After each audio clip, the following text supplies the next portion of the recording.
I think what I do is I think about the future a lot and try to bring a different perspective to the conversation that's taking place in the zeitgeist at present. So tonight's talk is called Cybernetic Divination. Couple themes that we'll be talking about are cybernetics, which some of you might be familiar with. It's a Greek word. It means stewardship. Some of you probably are sort of in the AI space. All of AI grew out of cybernetics. And then divination is sort of what I want to talk about is a Taoism as well, and basically combining these frameworks to understand the nature of our world and to help steward the greater world that I believe is possible, that I believe we're all co-creating. So I want to open up our imagination to what could be. And that first requires seeing things in having visions of what this world could actually become. And I'm not the first person to be thinking about these big picture questions. The philosopher Martin Heidegger had an important lecture called The Question Concerning Technology. And he was thinking about just truly what is technology and what is our relationship with it. And so he quotes the poet Friedrich Hölderlin, who says, but where the danger is, there grows also what saves. So we've just discussed, some of the risks and the sort of the precarious nature of these new emerging technologies on our livelihood and our sense of security or privacy or whatever we might be worried about. But within this danger is also potential to truly liberate the world in ways never before possible. So like I said, Taoism and cybernetics. On the left, you see, or on my right, that's Lao Tzu, the old master. And then here on this image is from a art exhibit in London from like 1968 on cybernetics and the notion of cybernetic serendipity. And as we'll see in this lecture, cybernetics pretty much encompasses everything. And it's up to us as creators, as artists, as innovators, to use this framework to create serendipitous, joyous things that we want to see and be in the world. So yin and yang, this is for me, this encompasses everything. We are basically dancing through spirals of negative and positive yin and yang. It takes many different forms. And so one of the things I want to introduce you to is the idea of the Gaia principle. Here's a picture of our planet. And you can see the flow of energy through a system acts to organize that system. So basically, everything in this universe is a positive or negative force, yin and yang, being and becoming, chaos and order.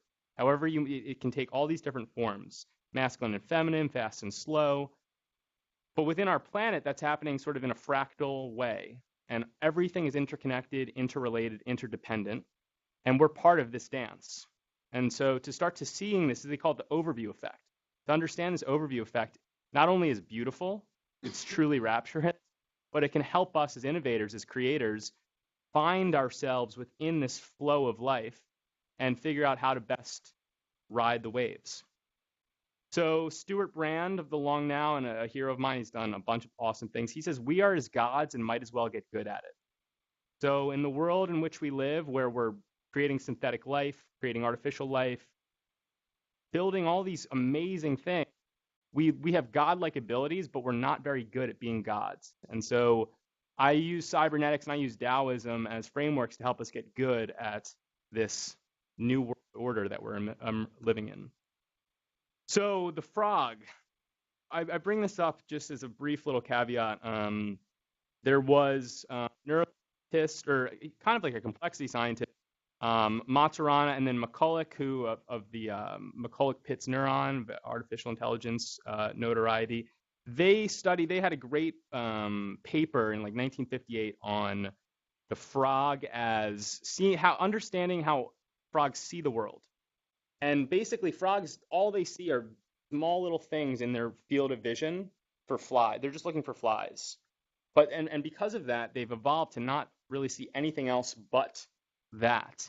And so I guess I want to help expand our vision to see beyond just like the flies that might be, in our immediate purview, to see the bigger picture. And to encourage you to spend more time wondering. So I look around the room and I see a lot of scientists and engineers, but if you don't have this other side, this art, you don't bring this full spectrum viewing into what you're doing, you're going to miss some really great opportunities because all the magic happens when we're wondering, truly. So, some images. We've got three important paintings here. Here is David Caspar Friedrich, The Wanderer Above the Sea of Fog. This is in 1813 he did this painting. So you can think about this as like Napoleon's taking over Europe. Hegel's talking about his sort of dialectic at this time. This is someone wondering about what the future looks like. Over here we have Edvard Munch, The Scream. This is in like later in the 19th century. He's looking at the modern world and he's just like, what are we doing here? What have we built? What is going on? I feel so overwhelmed. And then in the middle, it's M.C. Escher, who truly knows it all. He's like, it's a recursive, it's a reflection. So it becomes what we are. And so that's something that we're going to touch on a little bit more. Hieronymus Bosch here is just wondering about, all the different worlds that we could potentially inhabit. This is, the image isn't great, the quality, but we have, heaven, hell, and something in between. And then here's Dali, swans reflecting elephants. Now, what I want to point to within this image is that there's this recursive property that is inherent in all of life. It's a fractal. We'll talk more about fractals in a little bit. But as Buddha said, what we think we become. So we have to start being much more careful about what we're thinking about. Our words really build worlds. In the beginning was the Word. We have to remember this. So Leonardo da Vinci said, principles for the development of a complete mind: study the science of art, study the art of science, develop your senses, especially learn how to see, realize that everything connects to everything else. So we're going to touch on a bunch of these things today. The way of no way. This is the Taoist sort of mentality. They call it Wu Wei. Funny little passage. Those who say don't know, those who know don't say. But that was also said, so try we must. The map is not the territory, said Alfred Korzybski. Alan Watts also added the menu is not the meal. So we're playing not with the full deck here. There's some limitation in our expression with ourselves and our ability to understand each other and to map the world. But it's very important to, as we move into these exponential times, to have maps, to have blueprints, to have models for what's ahead and how we can navigate the chaos. And then I love this line: you can't speak butterfly language to caterpillar people. So there is something to this metaphor of a caterpillar entering a chrysalis and becoming a butterfly. We're all doing that individually, but then collectively as well. And so let's keep that in mind, that today let's try to speak as potential butterflies. Now, this course is called Exponential Innovation. What does it mean to innovate? It means to make anew, to see the world as it is, and to just recreate it, to make something new, to use the existing elements and build something that never before has existed. So I think of innovation as alchemy. And I think that here you have this is an article from Stuart Kauffman, who's a very important complexity scientist, writing in NPR about the reenchantment of humanity. That's a picture of Isaac Newton, who was one of the most famous alchemists. That was really his main project. His calculus, his other things, that was just like sort of like farts from his real work, which is being an alchemist and trying to understand the mystical nature that is inherent in all of this world. And then Einstein, we all, we look up to these people, but Einstein, he was always talking about God. He was always talking about using your imagination. Things that like don't feel normal in our scientific world today are actually so vital to you as creators, as innovators, as artists. So I want to encourage you to think about what you're doing more as alchemy than anything else, because the innovation, the engineering, that stuff, we can all do that. We can, that's the easy stuff. And so to start to see the world with this new lens of enchantment, all of life, what is life? We have got a picture of trees, of coral reef, of a city. This is just information taking different forms, consciousness in new systems of being and becoming. And we're part of this process, and let's try to understand it as such. So cosmic evolution, I often think about big history. I go back to the Big Bang, and I work our way to present moment. and understand where we are in the context of that. And when you do that, it really becomes, it's just fascinating.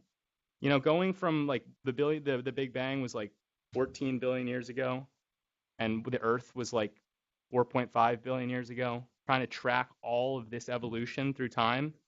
There's something called deep time. So here you're looking at something, basically the Earth starts at your shoulder, and then here at the forearm you have eukaryotic cells, and then basically just at the little tip is where humans come in. So we often you have to contextualize where we are in the grander scheme of things, because we risk the anthropomorphizing everything we do in this way that just doesn't serve truly the nature of evolution in which we're a part of. So we know that we're part of some great acceleration, right? Things are changing. These are interesting times we're living in. There's for better and worse, right? We have all these graphs that show us this. And we can look at this as from wait, but why? This is human progress and time. And maybe you've heard of the concept of the knee of the curve. That's where we are. We're looking above. That's what, if this is truly an exponential world, that's where we're headed, right? The reality, the expectation, we might not be able to fathom what's ahead. But we also might, because not everything is infinite. There are, the exponential curves actually turn into S curves. And there could be some equilibrium that we're approaching, some sort of emergence that what I hope for is some sort of harmony. But truly, where there is no vision, the people perish. And that's what we lack right now. We lack vision. And everyone's stressed out. Everyone's living with like some small form of PTSD, like just by nature of the world as it is right now, and guessing and not knowing where we fit in. And so collectively, we need a global vision, and then individually, we need more aims, more direction for who we are, where we want to go. This is a video. We don't have much time to play it, but it's basically, I want to talk about fractals right now as an image of basically the entire world is created through this fractal equation. So all systems, you can see this is Mandelbrot's fractal equation. You have an input, there's a process that happens, and then it creates an output of that same thing with some sort of extra little nuance, and then that's fed back into itself again. So here's another image of that. The system produces components, which produces itself. So it's both as above, so below, within, without. This is Escher again, hands drawing hands. And now this is an article from the New York Review of Books the article is going to come out in a few days. But it's Freeman Dyson who wrote a book called Infinity in All Directions. He's one of the smartest people that's alive today. He's reviewing Geoffrey West's book Scale. I had the opportunity to spend some time at the Santa Fe Institute. They are sort of like, I call it the high mecca for complexity science. And if you're not familiar with complexity science, it is Stephen Hawking said the science of the 21st century. It basically combines physics thinking and biology thinking. It's, as Joy Ito of the MIT Media Lab called, it's anti-disciplinary. There are no boundaries between art and science, between any of these things. And now Geoffrey West's work is called Scale. It's showing these universal laws, this fractal cosmology in different systems. So he likes to look at he shows, how organisms basically plot on these universal lines of this is metabolic rate. But it's so interestingly, organisms, creatures like ourselves, mammals, in fact, they scale sublinearly, which means here that as they grow, that they slow down. Like the bigger you are, the slower your heart rate. But cities, they scale superlinearly. So the bigger they grow, the more efficient they get. And look, you're looking at crime, GDP, income patterns at cities all around the world. They're all fitting right on this line perfectly. Even walking speed, wherever you go. So Geoffrey West will tell you, if you talk to him and say, tell me a city and I'll tell you how fast they walk in that city. So we think we're so unique, and we're beautiful, unique creatures, but we also have these universal patterns that we can start to innovate on top of, knowing these things.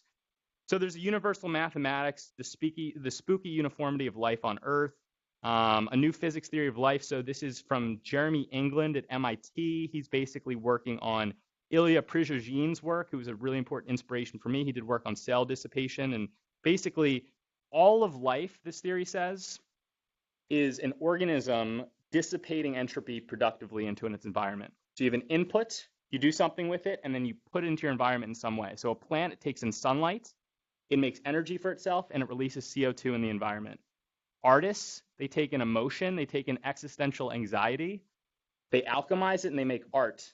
We all are doing this in our own ways. All of life does this.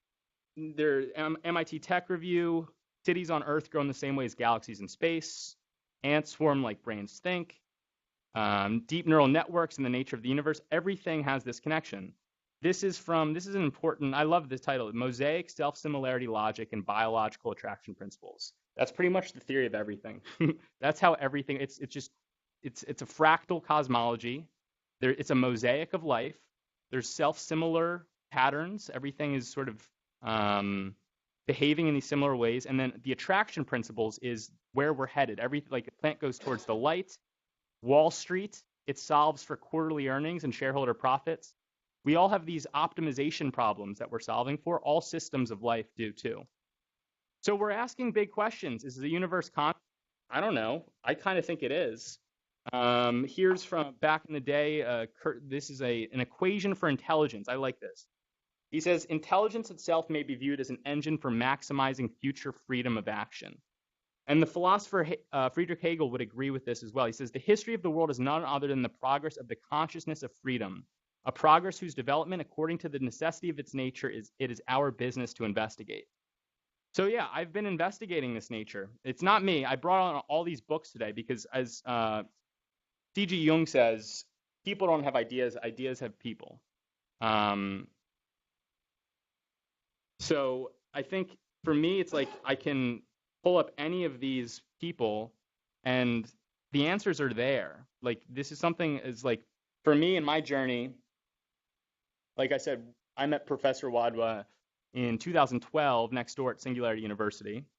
And I guess I have been thinking nonstop about the nature of technology ever since. And so these books and these ideas and these thinkers and nature and literature and art and spirituality, all these things help us understand what it is we're in the midst of. So I want to talk a little bit about Hegel here. So again, you see this recursive property. Hegel writes a theory of history, and then that actually does become the history itself, proving his thing. But so Hegel says, so this is Taoist, right? You have yin and yang and then a dance. You have a thesis, an antithesis, and then a synthesis. This is the dialectic, and all of life is behaving in this way. In political events, you can think of the old way as the thesis. That was like even Obama, as much as I love Obama, he was the old system. And what's emerging right now is the antithesis. We know it's not good, but we do know that a synthesis needs to be born. And we talked about Kanye West a little bit. I actually think Kanye West is the emergent synthesis. He's the beginnings. I know that's polarizing, but we'll see. So Hegel's synthesis and hyperspeed. This is my own theory. So some of you might have heard of general adversarial networks, GANs. So this is Hegelian synthesis and hyperspeed. You basically have a thesis, and then we generate an antithesis to create a synthesis. Here, you have real data, then you generate something, and then there's a detective. And this is sort of just like the Hegelian dance towards truth in an algorithm. So that's artificial intelligence, but I want to talk a little bit about cybernetics, because basically AI is just a little pedal of what all of cybernetics is. And I believe if you're not familiar with cybernetics, you should be. Here is Norbert Wiener's book, The Human Use of Human Beings. This is a manifesto of sorts.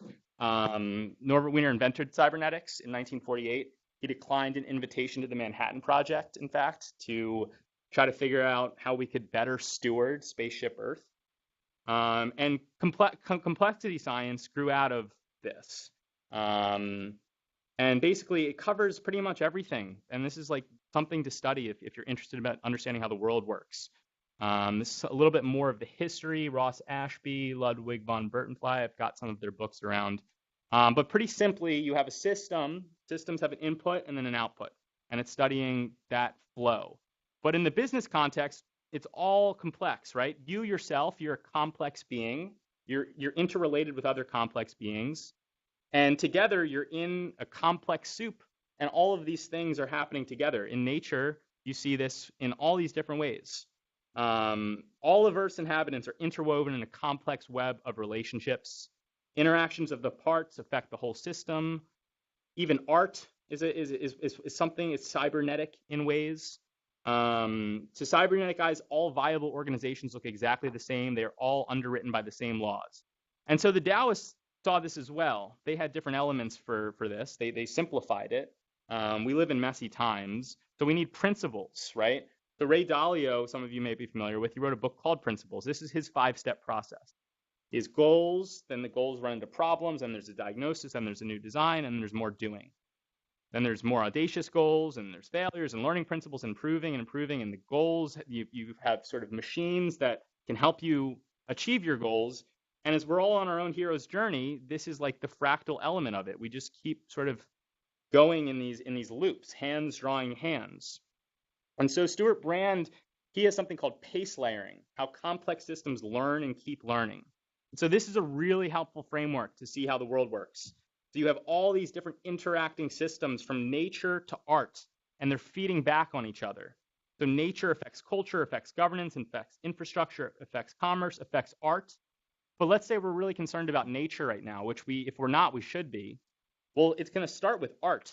We're going to start making new art, which is going to affect commerce, which is going to affect the infrastructure, which is going to affect the governance and the culture. And then ultimately we can sort of revivify nature. I love this notion of now is never just a moment. The long now is the recognition that the precise moment you're in grows out of the past and is a seed for the future. So we should understand where we are in the stream of life, and we should sort of act as if we're planting a seed for tomorrow. And to do this, like I said, we need maps. This is from the MIT Media Lab. This is a really great map of just like how they think about things, that everything's connected. Art, science, design, engineering, perception, production, culture, nature. How do you orient yourself in the world? We need things. And Buckminster Fuller said a designer is an emerging synthesis of artist, inventor, mechanic, objective economist, and evolutionary strategist. Are you all these things? If you're not, you should be. If you want to be an innovator, you need to be thinking in these ways. As Rick tells Morty in one of their popular adventures, sometimes science is a lot more art than science. A lot of people don't get that. So we should be thinking more about art. We spend so much time trying to be practical and just the data show. The data, that stuff, like that's the easy stuff. The hard stuff is to be an artist, to wonder about the world, and to create something beautiful. So there's a lot of scaremongering going on. Are the robots going to take over? I don't know. I think they just want to dance. That's me, though. I like dancing. So I'm just going to sort of close with this passage. If I am not for myself, who will be for me? But if I'm only for myself, what am I? If not now, when? So as you go out into the world now, the semester's just about wrapped. You're all incredibly smart, bright individuals. The world needs your help. We want you to participate in this global shaping. And so I just encourage you to try to sort of expand your toolkit. Theories are tools. They're how we make sense of the world. So bring in more theories, bring in more inspirations into what you're doing, and go out into the world and let's make some amazing things. We're alchemists. We're making magic here. So it takes some time to sort of read through books, get your inspiration or anything. But if you're serious about improving the state of the world, please go out and go on some personal journeys. Spend some time in nature. Sit still and don't do anything. Figure out what it is you're here to do, and please come back and share it with us, and let's build it together. So I don't know how that went through that as quickly as possible. Here, I just want to add on this. So this image. So this is an image from Kubrick's Space Odyssey. This is the space baby at the end. You guys, we're giving birth to this. What is it? What is this new form of life? I see some smiles in the room, maybe some skepticism. Oh, this is airy fairy stuff. Maybe, maybe, but even as a metaphor, it's quite beautiful to think of giving birth to some new form of life and to use that metaphor. Like, have you seen someone? I love dogs. Can you imagine when you're raising a dog, when you're bringing this new, being into the world, how much care, how much love you have for it? We all feel that same love. Why? So I encourage you to start thinking about what it is we're about to do and build and bring to the world in that same light. And to have that caring, that sense of just selfless empathy, and to be leaders in that. So look, this is an image of the multiverse. We don't know where we are. We like, this is William Blake. To see the world in a grain of sand and heaven in a wild flower, hold infinity in the palm of your hand and eternity in an hour. These are not just words. Cells, their universe is in upon themselves. Is that crazy? Maybe. But it's also a really beautiful metaphor, because then the earth, we can see it as a cell itself. Think about it. You have a prokaryotic cell and then a mitochondrion, and they decide to join forces and they become a eukaryotic cell, and then all of life as we know it comes from that. That's our relationship with technology. The plants, the animals, we're a cell together that will become some new organism that will enable a whole new sort of directional path for life. So it's important as we think about this world, what do we want to do? How do we want to live? Who do we want to be? I don't know. I'm somewhat optimistic. As I go around the world, I meet so many amazing people, so many innovators, so many artists. If you get in touch with that spirit, and I do believe that spirit is something it's material. Spirit's real. What is spirit, consciousness, information? People get lost in semantics. It confuses people, but it's just this. Like, we go back to the Big Bang. It's just this infinitely dense point. We all came from it. Everything. We're the stars. Going back to the Earth, we all came from the ocean. The single cell. I mean, if you really study science, it is the most spiritual thing ever. So I wanna leave open room for some questions or any other comments or anything. But that's some of the stuff that I've been thinking about. And yeah, is there any questions? Anything I can add to or touch on? How are we on time? Thank you.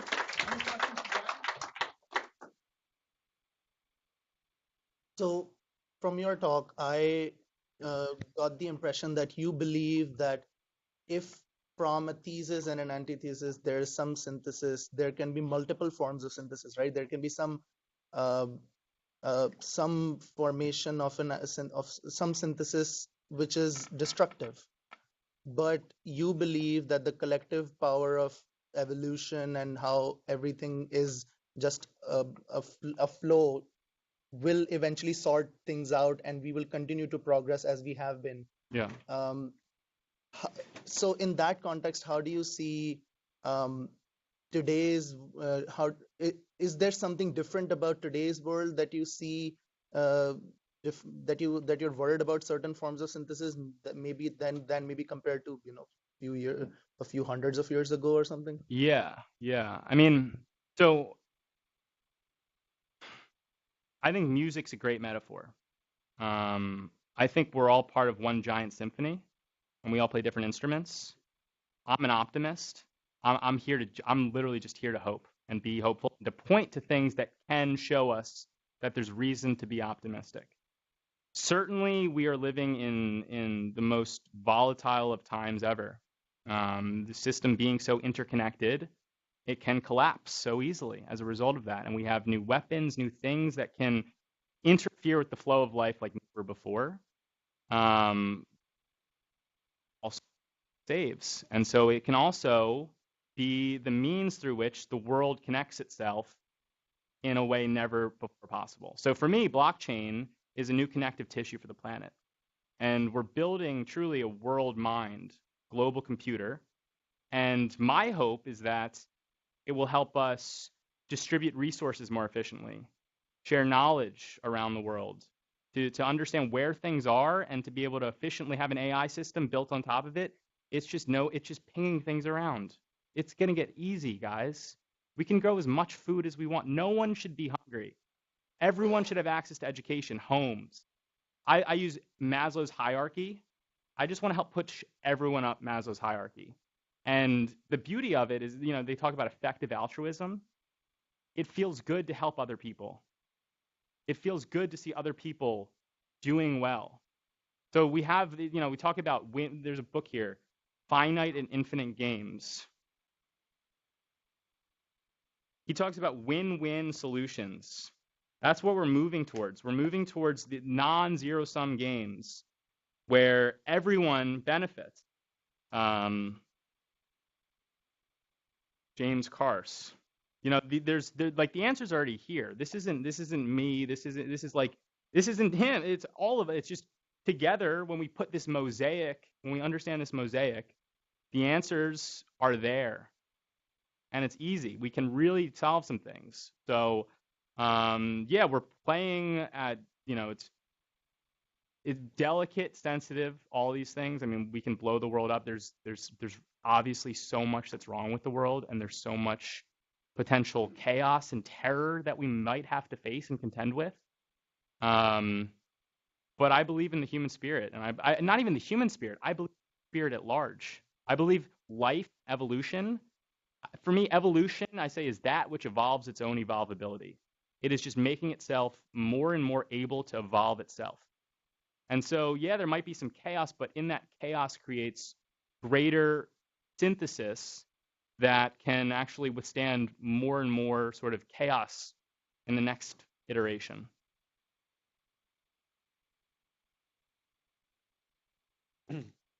Obviously, this has been a thesis and a presentation that, first of all, is fantastic, and second of all, required, I assume, a lot of time and to put together. And this is probably obvious. This probably, I assume, would be some strain that developed relatively early on in your life. I was wondering, at what point in your educational journey you started thinking about this, and was it any specific figure who set you off on this path? Yeah, thanks for that.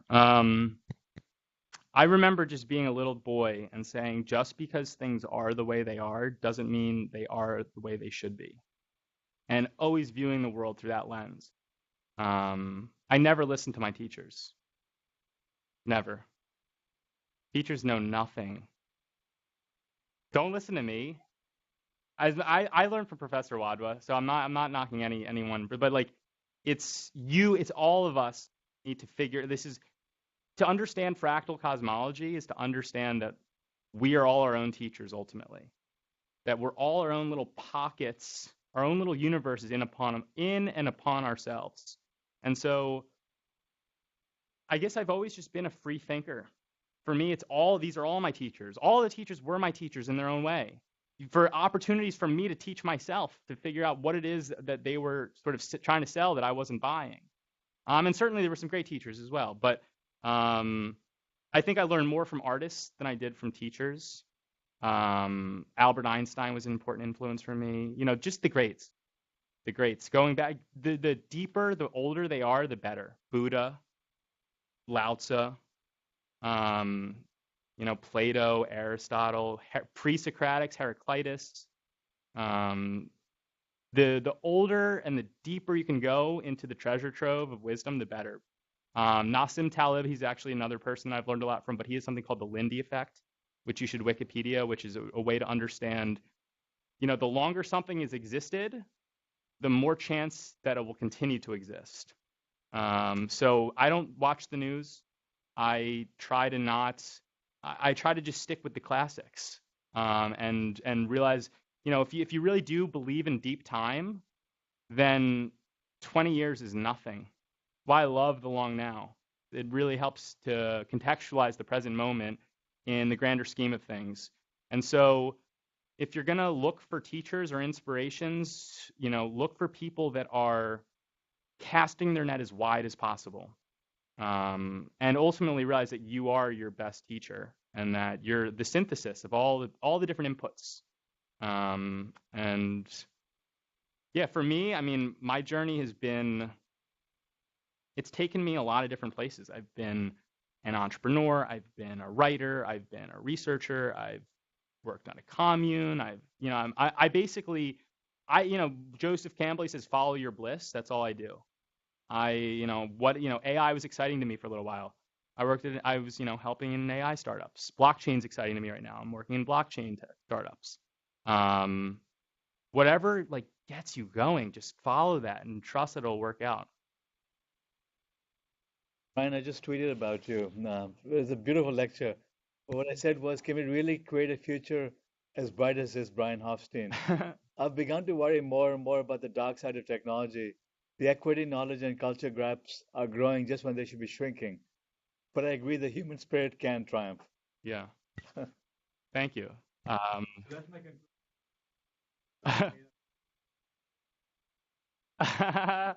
Yeah, well, I mean, I have been fortunate and very privileged, and I recognize that. I've been in my little ivory tower reading my books. So, I also go out into the streets of San Francisco and I hang out with homeless people. And I'm well aware of a lot of the issues that exist today. Um, but it's like Buddha said, what we think we become. So we might as well think about amazing things. Like, why would you not? Why would we spend time thinking about the muck when we can think about the glory? And if we do, it could be. The best way to do is to be. That's from the Tao Te Ching. The best way to do is to be. So let's just be awesome.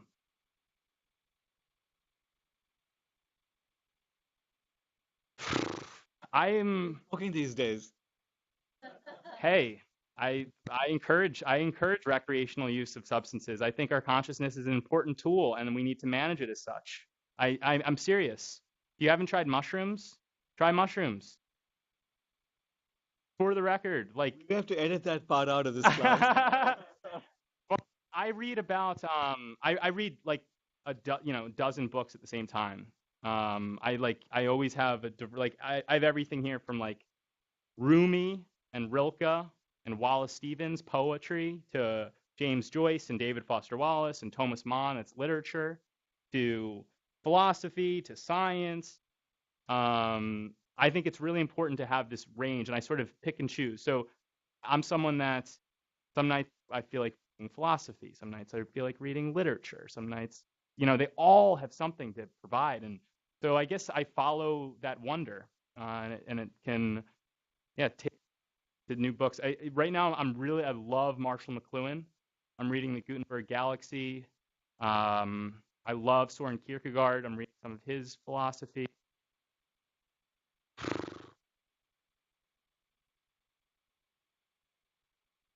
Yeah. Okay. So you guys got to start learning about cybernetics. Norbert Wiener. The structure of scientific revolutions. You don't have to read this book, but you should Wikipedia it because this is when I was after Singularity, I was that what they're talking about is a scientific revolution, an emergent thing. And so this is a book looking at the history of like emergent orders. So going from the earth is flat to the earth is round, from Newton's version of the clockwork universe to Einsteinian space-time relativity to the quantum flux that we all actually are in the midst of. And this is trying to understand how we go from one paradigm to the next. And so here's a little teaser for you. There's about to be a plethora of paradigm shifts. I could point to physics, I could point to neuroscience and psychology, I could point to technology. The world is about to change in a lot of very interesting ways, and so understanding how that change happens. So, for instance, Einstein, he never could understand quantum physics. This is one of the things Kuhn talks about. The previous generation can never understand the next paradigm. They just can't get their heads around it. So your parents may never understand you, truly. And the world that's coming will not be understood by the world that's preceded it. So when I talk about blockchain being a world computer, someone 50 years older than me, they'd think I'm a lunatic. That's like the crypto stuff, right? People are like, oh, this is like a little blip. No, are you kidding me? I don't know if it's Bitcoin, but absolutely, there's going to be global digital currencies that are going to be way more important than the US dollar. US dollar. So understanding that, the perennial philosophy, I mean, all these books are really important. I think for me, it's just trying to, I don't even know how to point, like all these books are so essential. This is Jeffrey West's L. This book is, I think this is a hidden gem. So this is this guy, Peter Wybrow. He runs a neuroscience lab at UCLA. It's called The Well-Tuned Brain, The Remedy for a Manic Society. And it's essentially, it's a harmonizing of the fractal cosmology. I'm not even sure if you guys can understand my abstract metaphors, but my fractal cosmology sort of plays out of like, you can understand how your brain works, you understand how our collective brains work. And so he's showing how if we can harmonize our own self, how the world will harmonize around us. So this is a great little book. I had some nice correspondence with him after I heard that. I was so inspired. Steven Pinker, he just wrote this book, Enlightenment Now. He was at the Long Now a few weeks back. I wouldn't really recommend it. Okay, this is an important one. Steps to an Ecology of Mind, Gregory Bateson. He's one of the pioneers of cybernetics. Again, this is like a harmonizing of the fractal cosmology. We're being and becoming, finding harmony within that flow of life. The Nature of Technology, Brian Arthur. He's one of like the best complexity scientists. And this is like, if you guys are thinking about, singularity stuff, read this book. This is a very sober, very astute understanding of the nature of technology. But then also, like, everyone should read Ulysses. Like, everyone needs to understand James Joyce was probably the smartest person that ever lived. And his form, his medium was literature. So if you want, C.G. Jung, like, one of the best. This is George Dyson, Darwin Among the Machines, The Evolution of Global Intelligence. Like, these are big picture ideas that, like, I'm not, these are, the answers are already there. Like I said, these are not my ideas even. I'm just synthesizing them. Yeah, I think for me, it's really about what you guys, what moves you. I love this book, Technosis by Eric Davis. What is it? Myth, Magic, and Mysticism in the Age of Information. I love underlining in my books, but I don't know if I'm going to find the exact passage. Yeah, I guess, I don't know. The Tao Te Ching. Start with that. Start with the Tao Te Ching. This is the Bible. This is like how the world works. You want to know how the world works, right? Yeah. I have I don't know if it's a very simple question. To me, it seems a very simple question for you to answer. Then you talk a lot about how with the current schedule that we have, or just like a normal person that has to, is like living off of like just hand to mouth. Like they have to worry about their day-to-day needs. Like why would they even think about bringing harmony in their life? They're just trying to find a pattern to survive. Yeah.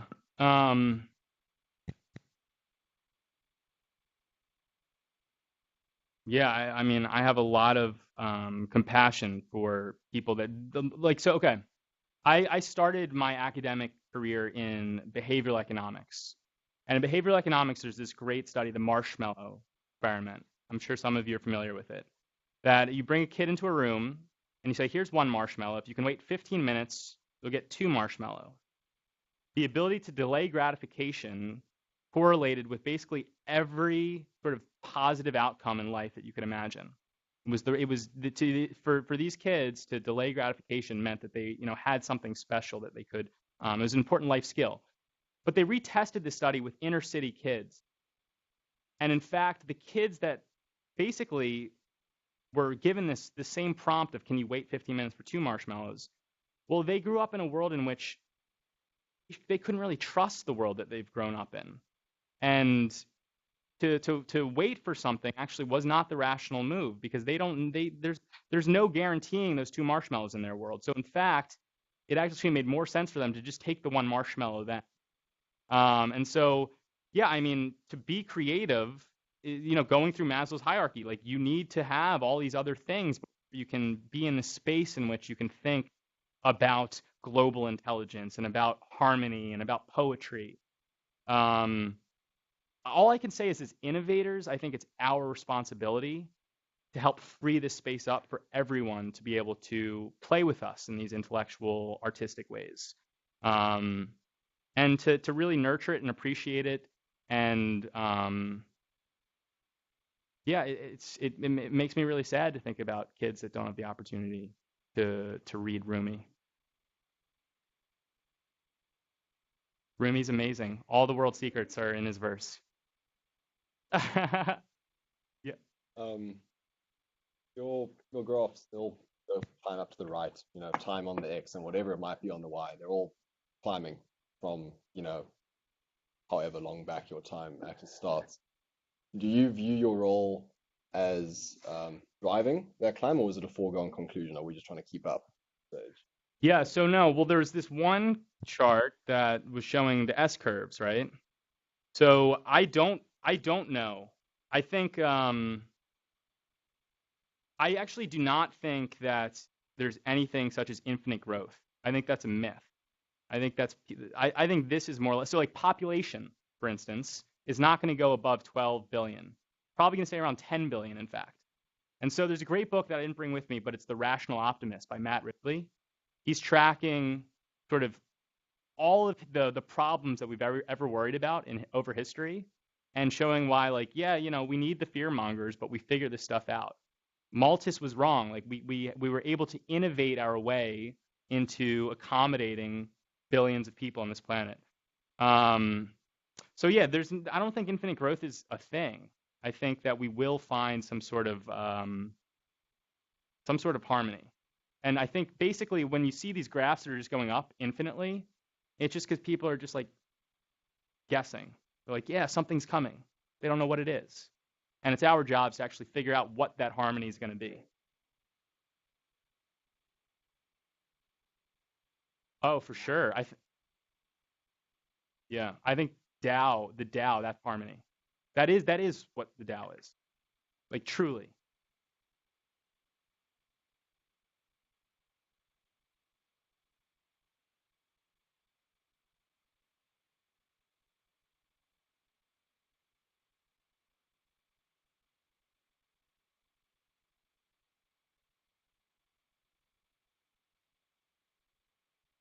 Yeah.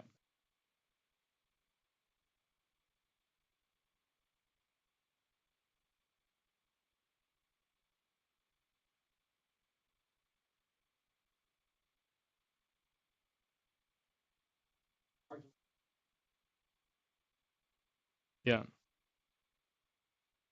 Yeah. Yeah. In that village,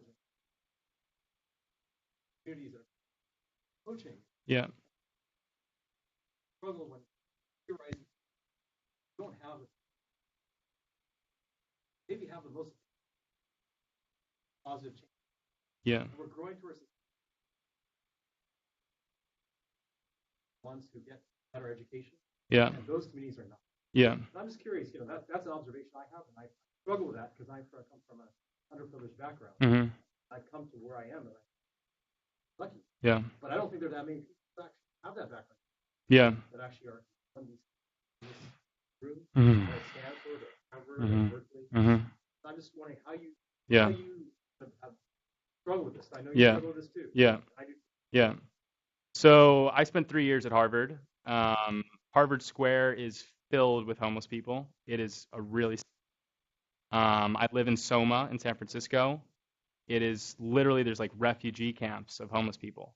And yeah, they're not reading about spiral dynamics or the tree of knowledge. It's not, anything that is in their wheelhouse at the moment. And I guess for me, art is really important because art, there's a psychologist, forget his name, but early in the 20th century, where he was basically describing art as the experience of empathy. That it's actually an empathic relationship with the artist that we're enabled by this, whatever form it takes. And so I know, like, I cry really easily. I'm always immersing myself in art, and I have like immense empathy for people. I have sort of like adopted a homeless brother in San Francisco, Thomas. We're, we I don't know. I think I think basically all I'd say is that as someone that does, I guess I am, I'm for sure been very privileged to be able to be in these institutions and to be able to think about these stuff. And I feel it's our responsibility to give back. And I think there's actually an alignment that takes place because it feels good to give back. But like it actually feels really bad to like be greedy and to take things for yourself. And it feels amazing to like hang out with homeless people and try to like raise them up in some way. And thinking about us as innovators and creating solutions for this world, because there is what Thomas Piketty's Capital, what does it show? Capitalism is broken. The rich get richer and the poor get poorer. So we need new solutions. And that's our job to figure out what those solutions are. And yeah, I think we have to thank the existing systems because it's given us these tools. It's given us these ways of connecting ourselves. It's given us so much. But now it's time to sort of be like the butterfly, to come out of this chrysalis that I think we're in the midst of, and to alchemize all these things and to bring everything with us, right? Everything in that chrysalis becomes the butterfly. So for me, I don't want to leave anyone behind. I say the rising tide lifts all boats. And I believe that. And I don't know, that's my instrument to play.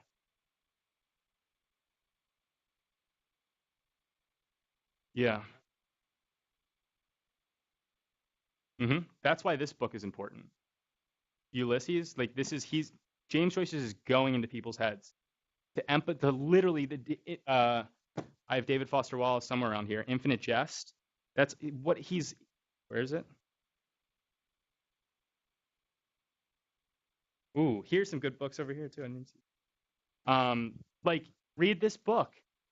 It is so amazing to be able to empathize with another. What is theory of mind? To know that like in your mind exists the same divine thinking that I might think is in my mind, is in you, in all of us. And so to really appreciate that, I think that's what art does in a lot of ways. And yeah, to explore that, to appreciate that, and to just experience it. To just like sometimes it's just to experience it is just enough. A lot of us don't do. We're stuck in our own bubbles. And yeah. Thank you very much, Brian. Thanks, guys.